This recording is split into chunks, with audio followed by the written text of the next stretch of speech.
అనగా ఆ గ్రామంలో ఒక సేటు ఉండేవాడు. ఆయన ఒకరోజు గ్రామంలో ఎవరైతే ఎక్కువ దీపాలతో తమ ఇళ్ళను అలంకరిస్తారో వారికి బహుమతులు ఇస్తానని గ్రామస్తులతో చెప్పాడు.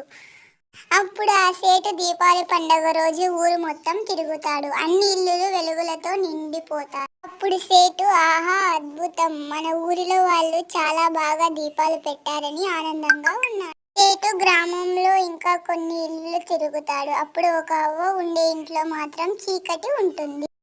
మీ ఇంట్లో దీపాలు ఎందుకు లేవు అని సేటు అవ్వతో అన్నాడు. అప్పుడు అవ్వ సేటుతో, నా దగ్గర రోజు ఒక దీపం పెట్టే అంత డబ్బే ఉంది. నా ఇంటి ముందు రహదారి పైన ఒక గొయ్యి ఉంది.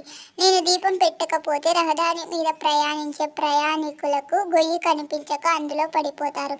అందుకే నా ఇంట్లో దీపం పెట్టకోకుండా రోజు అక్కడ దీపం పెడుతున్నానని అవ్వ సేటుతో చెప్పింది. ఈ జవాబు విన్న సేటు గ్రామంలో అందరి వారి ఇళ్లను దీపాలతో అలంకరించుకుంటే అవ్వ మాత్రం బాటసారుల కోసం దీపం పెట్టిందని, గ్రామంలో అందరికన్నా భిన్నంగా ఆలోచించి దీపం పెట్టింది అవ్వనేనని అంటాడు. తనపై ప్రశంసల వర్షం కురిపిస్తూ అందరి ముందు తన పేరును ప్రకటించి అవ్వకు బహుమతి ఇస్తాడు.